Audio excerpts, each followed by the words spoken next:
In the Warhammer world, there are 4 ruinous powers: Nurgle, Tzeentch, Slaanesh, and Khorne. Now these 4 guys, being evil, don't tend to get on at the best of times. But when they fall out, it's chaos. Now I've talked before about Bloodthirsty, which is a game about gods and monsters and little guys on a map. So today I thought for something different I'd talk about a game about gods and monsters and little guys on a map. But I assure you, chaos in the old world is totally different, and here's why. You have layers. Layers. So, layer 1, first level. You have a map, you have little units, you put your units on the map, you want to be dominating a region and scoring points, and 50 points and you'll win. So it's an area control game. You want to have as many guys as possible, be the big man, score that area, 50 points you'll win. Second way of scoring, second layer. Second level of the game. You want to corrupt areas. You want to put down cultists, drop corruption tokens in, and eventually that region will reach critical mass and become so warped and twisted that it collapses, and you score points for that. Again, 50 points and you'll win. So, 2 ways of scoring points, 2 layers. Third layer, third level of the game. You have a dial, which is hardly surprising. It's a Fantasy Flight title and they go nuts for little cardboard dials. Don't know why. They're nice, I guess. Anyway, third layer, dials. So you have a unique condition as to how you can advance your dial. You meet that condition, your dial goes round a bit. You go all the way to the end of the track on the dial and you've won. So there are 3 ways to win. 2 ways to score points and you can advance your dial. And for a lot of games, that would be enough. You would have a solid set of base mechanics, a nice little game, something, you know, interesting and slightly varied with good replayability. But that was not enough for the designers of Chaos in the Old World. The game had to have a strong theme, and there are no stronger themes in my mind than some of the backstory dreamt up for the Warhammer world. Whether you like the games or not, the backstory is deep, rich, involved, and has a long history. So they chose the Chaos powers. Khorne, the god of slaughter, bloodshed, and death. Nurgle, the god of disease, slow rotting, corruption, filth, and pestilence. Tzeentch, the changer of ways, the god of change and mutation, of altering reality and twisting things. And Slaanesh, the seductive god of forbidden pleasures and pain. All of these 4 chaos powers are what makes this game, because, ingeniously, it's asymmetrical.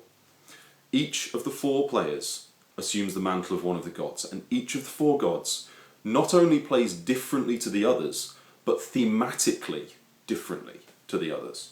So say you're playing as Khorne, right? Khorne's the god of blood and warfare and murder. So what you want to do is you want to get all of your demons onto the map and start killing stuff.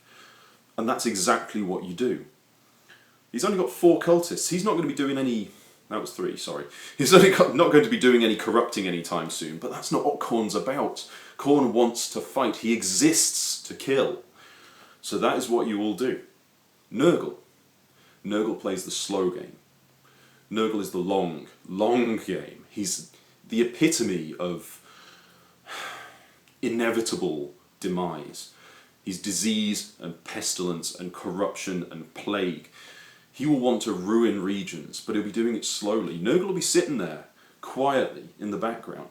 And you'll think he's rubbish, and he's just sat there scoring no points and doing really badly. Then all of a sudden, in one turn, 4 regions collapse. 40 points. Bam! He wins.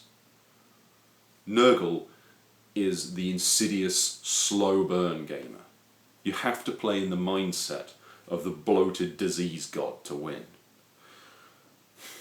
Now, he may be inevitability, but Slaanesh has the shortest dial, because the length of the dials is all different. And Slaanesh can win fastest. That's the thing. He may be restricted to corrupting people of power and influence, of which there aren't that many on the board, but he can get there first. And then you have Tzeentch. Tzeentch is the changer. He can meddle with the board. All of his abilities are about moving things around, altering conditions, putting force fields down, bringing things across the map, breaking the game. Tzeentch is the changer. I can't say enough how well the theme works with this game, how cleverly. Each of the players has a different number of fighting units, a different number of cultists, a different deck of cards to provide their powers. They have a different length of dial which gives them different upgrades as it ticks around. They have a different amount of power to spend. The units have a different combat strength. If you play as Slanesh, you will not win a military victory. He's about defense. His defense values are higher than anyone else. Khorne, he's got 4 cultists and like 6 or 7 warriors. Nurgle, lots of cultists, not so many warriors. But Tzeentch, 3 crappy warriors and the biggest load of cultists. He's insidious. He will infiltrate the board everywhere. This game, the mechanics are sound. Now, before I gush too much about it, because I believe I've said what I want to say about why it is so good, I have to mention the things that are bad, because it's not a balanced review if I don't. Chaos in the Old World's board. It's very, very nicely drawn. It's disgusting but beautiful in its graphics. It's supposed to look like it's made on a piece of stretched out flayed skin. It's gross, but it's impractical is the problem. It's very nice to look at, but there's no game mechanic that deals with the size of each country. So the empire's like this big, and yet there's a couple of nations in the far corner who total this much space between 2 of them. And it doesn't work. You need room. There's lots of tokens and figures and cards and stuff that needs to go onto the board. So having some areas smaller than others, while it may appeal in an aesthetic manner, it actually harms the practicality of the game board. And when you see the board, it's got a lot of wasted space. So yeah, there's a design flaw there, and it will get on my nerves when I play. It's just irritating. So that's one. Another thing is, to get the most out of the game, and it's a double-edged sword, you have to play each of the Chaos Gods once. You have to play 4 times, once as each of them, before you will understand the full scope of the game. It opens itself to you. It's a game that improves over replay and over time. It opens itself up, it broadens, the strategies get more intelligent. But the problem with that is, similar to Kiklathes, if you have new players, they won't understand that half of the game is stopping other people, and not about you yourself winning. It's definitely a game where you sometimes have to work with others against others for the good of everyone. So that's a bit of an issue. But at the same time, it's a good thing, because the more you play, the better it gets. Now, the number of players could be a problem. You can play it with 3, but it's designed for 4. 3 players works fine. You just drop out one of the Chaos Gods, and whenever I've played it with 3, it's never felt wrong or unbalanced. And the game is balanced. It's an asymmetrical 4-way balanced game. Just get that in your head. How does that happen? So 3-player is okay. 4-player is great. But that's it. If you've got a gaming group where you're more likely to have 5 people and 1 spare, you know, this ain't going to hit the table too much. And it's a shame, but it's a design choice. It's not really a flaw of the game, but it's something to be aware of. Other issues.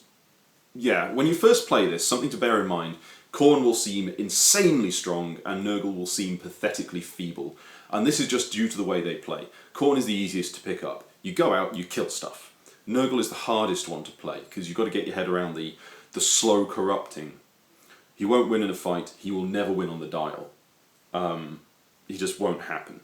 So it may seem hugely unbalanced, but you have to give this game time. Other things I like. You have the Old World deck. The Old World deck is a series of cards which give you an effect for the whole board. The other thing they do is they act as a timer. You have 7 cards. When there's no more cards to be drawn, the game is over. You've all lost. The Chaos Gods have been bickering and bitching between themselves too long, and you all wasted your time. You're done.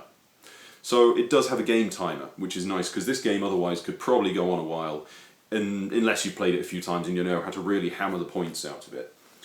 I believe I've reached the end of what I wanted to say about this title. Chaos in the Old World, a gloriously brilliant game. If you're not keen on Warhammer, do not be put off by the use of the license. It's a Fantasy Flight game, and it's not a Games Workshop title.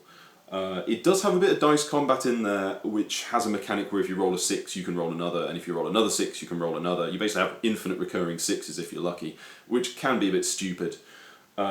But it's kind of in there for a purpose, because combat's not the primary focus. And if you're Khorne, where you are primarily focused on combat, it just proves that Khorne's not overpowered, because it's random chance for Khorne if he kills or not. Still competitive on points, so it's not like it ruins him or anything. But yeah, so Dice Combat, be aware of that. I guess one final thought is the theme, because the theme is about 4 different evil, ruinous Chaos Gods, and I know that some other reviewers have found a problem with the theme where they're not comfortable with it. Personally, I love it. It's kind of high fantasy meets high camp when it comes to Warhammer, so, you know. I don't see it as any different to a game where you wander through a dungeon slaughtering orcs and nicking all their stuff. I don't see it as any different to a game where you're in space murdering plenty of gribbly aliens who haven't really done anything apart from wanting a snack. So the theme is kind of adult, though. You have a god who's basically the god of S&M if you read into the cards. You have a god that's about disease and another about blood and death. You know, it could be seen as a bit of an older title, but it's nothing I'd say that teenagers can't handle or upwards. All in all, Chaos in the Old World. This game came into my life a couple of years ago. I've played it over and over again. It's one of my wife's favourite games, which is wonderful because it means I get to play it even more. 4-player, balanced, tactical game. Heavy theme that serves a purpose. A game where you have to play by the theme. A game with strategies that open up as you go. A game with lots and lots and lots of replayability before you even get to the expansion pack, which I might cover in a future video. So, Chaos in the Old World, love it. Love it to bits. And I promise my reviews aren't always going to end this way. Nothing is perfect. And I hope I've given a balanced view, and I hope you've liked my video. So please subscribe, like, comment, criticise, whatever you want. And hopefully I'll see you next time.